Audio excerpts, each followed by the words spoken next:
વાલા મુક્તો, મારા ને તમારા જીવનની યાત્રા સફળ બને એટલા માટે પરમાત્માએ સુફલા એકાદશીની પાવન કથા ગાય છે.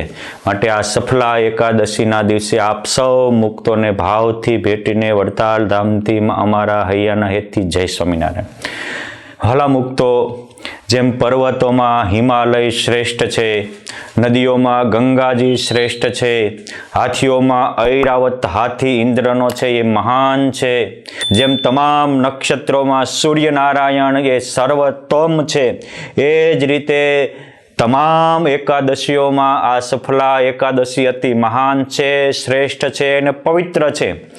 આ સફલા એકાદશીના દિવસે જે કોઈ નાળિયેર, સોપારી, એલચી, લવિંગ કે સફરજન જેવા ફ્રૂટ ભગવાનને અર્પણ કરી, ધૂપ કરી અને સવારમાં દીપદાન કહેતા દીવો કરી અને પરમાત્માની બે હાથ જોડીને પ્રાર્થના કરે, એને આ એક એકાદશી કરવાથી 24,000 વર્ષની તપશ્ચર્યા જેટલું ફળ મળે એવું બ્રહ્માંડ પુરાણમાં સ્વયં ભગવાન શ્રી કૃષ્ણ યુધિષ્ઠિર રાજાને કહે છે. જ્યારે આ એકાદશીનો આવો અનંત મહિમા કીધો, આ એકાદશી સર્વ મનોરથને સફળ કરનારી છે, સર્વ પાપને વિનાશ કરનારી છે, સર્વ પ્રકારે સુખ શાંતિને પ્રદાન કરનારી છે, આવો મહિમા સાંભળી અને યુધિષ્ઠિર મહારાજા ભગવાન શ્રી કૃષ્ણને કહે છે કે હે પ્રભુ, આવું વ્રત કરવાથી કોઈને આવો મહાન ફળ મળ્યું હોય એવી મને એકાદી બે કથા કહો. ત્યારે ભગવાન કહે છે કે પૂર્વે એક ચંપાવતી નામનું મોટું રાજ્ય હતું. આજે જેને ચંપાવત નગર કહે છે, ઉત્તર પ્રદેશ પાસે આવેલા ઉત્તરાખંડ, એ ઉત્તરાખંડમાં આ ચંપાવત નામનું આજે પણ પ્રસિદ્ધ નગર છે, પ્રાચીન નગર છે, લોકોને માટે પુરાતનની અનેક સંસ્કૃતિના સ્થાનરૂપ છે, અનેક દેવોની મંદિરોથી સભર છે, દેવી સંસ્કૃતિથી યુક્ત છે. આ પૂર્વની ચંપાવતી અને હાલનું ચંપાવત નગરના મહારાજા મહેશમતી રાજા હતા. મહેશમતી રાજાને કનૈયા કુંવર જેવા 4 દીકરાઓ હતા. એમાં મોટો દીકરાનું નામ હતું લંપક. આ મોટો થયો, સમૃદ્ધિની છોડમાં ઉછળતા આ દીકરાને ભણાવ્યો તો ઘણો. વિદ્વાન બનવું હેલું છે, પણ વિદ્યાવાન બનવું કઠણ છે. ધનવાન ને સંપત્તિવાન બનવું સહેલું છે, પણ સંસ્કારવાન ને સંયમવાન બનવું કઠણ છે. ધનવાન, સંપત્તિવાન ને વિદ્વાન રાવણ હતા, પરંતુ વિદ્યાવાન, સંસ્કારવાન અને સંયમવાન શ્રી રામ હતા. અને એટલે જ રામનો વિશ્વમાં જય જયકાર થાય છે. આ કુસંગના યોગે કરીને દીકરો ધર્મના રસ્તેથી ફંટાઈ ગયો. પછી તો રાત્રિમાં મદ્યમાંસનું પાન કરે, ભક્ષણ કરે, દારૂનું ભક્ષણ કરે, જુગાર રમે અને પૈસા હારી જાય, ન આપે તો એને ખૂન પણ કરે.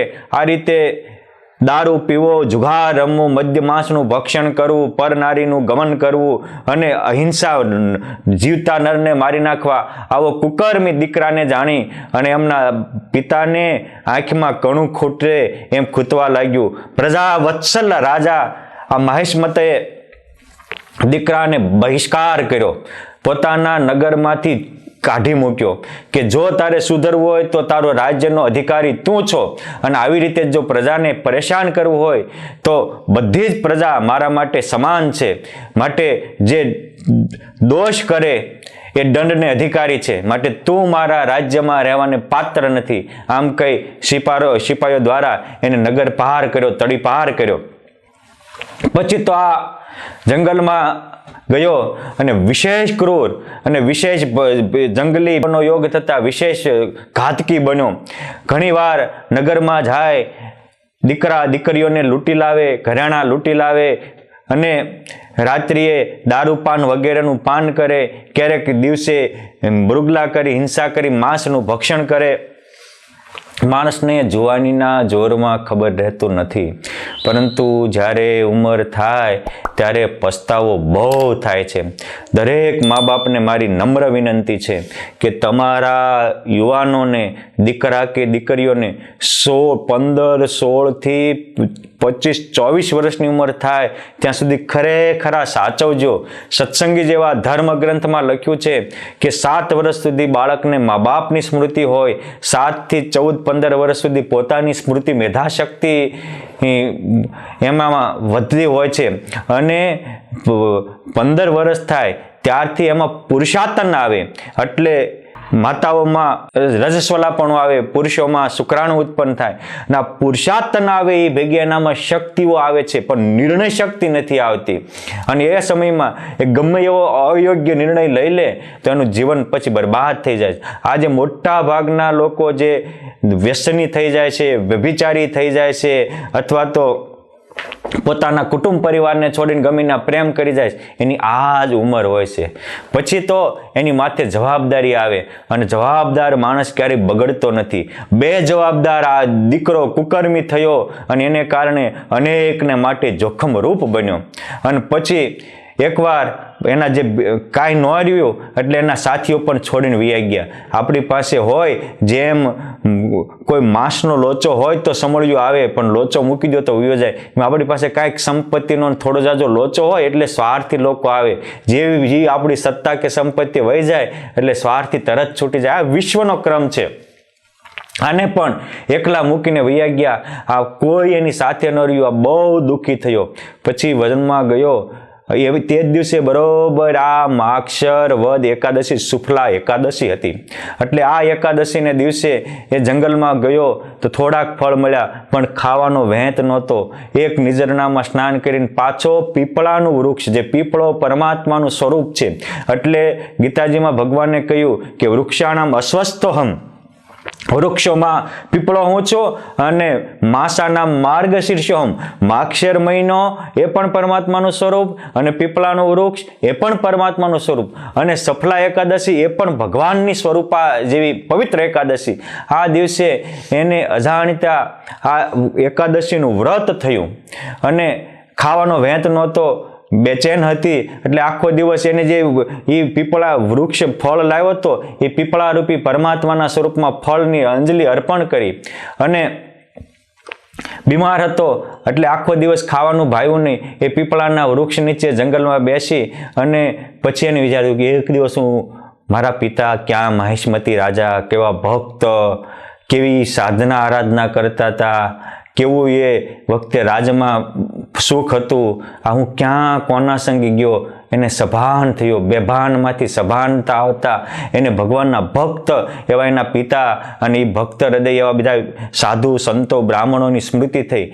આ સ્મૃતિમાં એને આખી રાત વહી ગઈ. સવાર થયું ત્યારે આકાશમાંથી એક દિવ્ય દેવ જેવા પુરુષ પ્રગટ થયા.